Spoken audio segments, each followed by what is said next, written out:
Awwaalami yaabusarraa warri keemaami dhageenya dayyaadee dankaroorsi malee takka anoolaa fayyaa deengeenye dhiigadhee kan harka duwwaa deebine dhiibimmaan kooturuu badhaa dhiigana tulfaatee baakoo kana ayyoomuu waluu baafadhaa dhiigadhee kan harka duwwaa deebine dhiibimmaan kooturuu badhaa dhiigana tulfaatee baakoo kana ayyoomuu waluu baafadhaa dhiigadhee kan harka duwwaa deebine dhiibimmaan kooturuu badhaa dhiigana tulfaatee baakoo kana ayyoomuu waluu baafadhaa.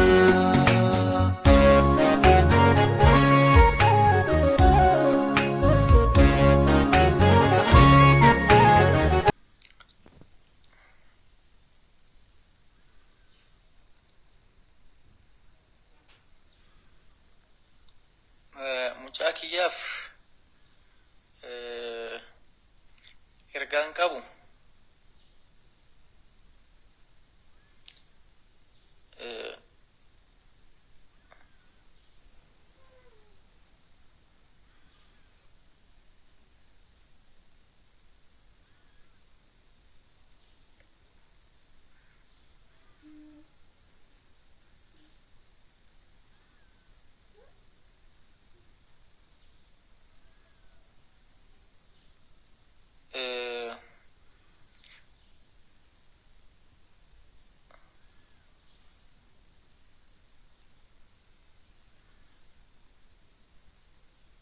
sirratti sirbuu dhiisi waan fedhayyuu haa godhu booda.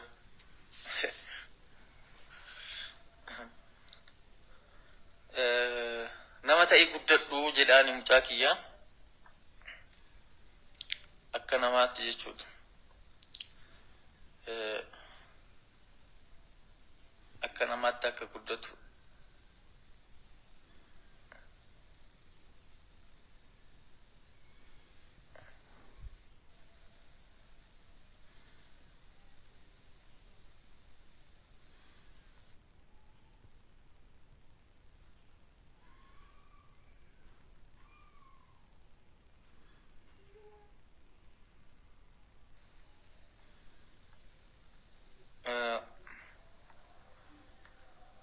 maal ta'eeti kun immoo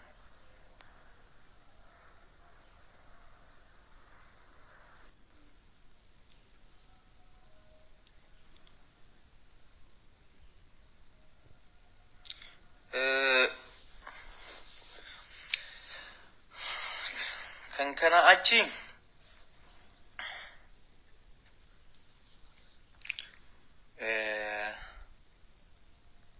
mucaa kiyyaaf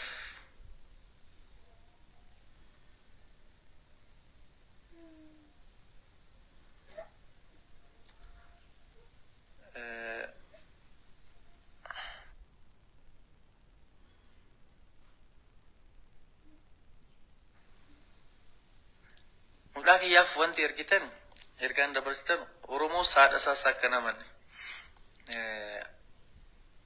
itti himaa sagalee tana waraabaa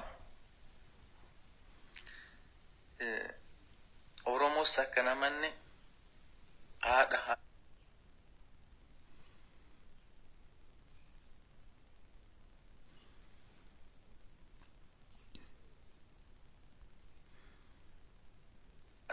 isa deessis akka namanne itti himaa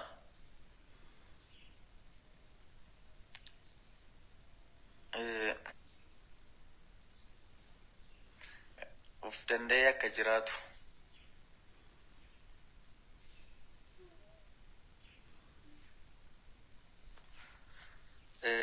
itti himaa of ta'ee akka guddatu itti himaa naana'ee jedhama mucaan.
Egaa daawwattoota keenya akkuma argitan ashama harka fuuna isiniin jecha daawwattoota keenya kaffaaluutu fa'aa yaadata.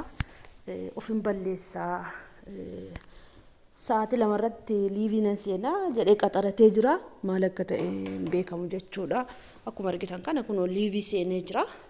Ofin balleessaa mucaa kootiif dhaamsaan qabu dhaammachuu barbaada liivii seenee mucaa koo akka haadhas namanne akka Oromoos namanne.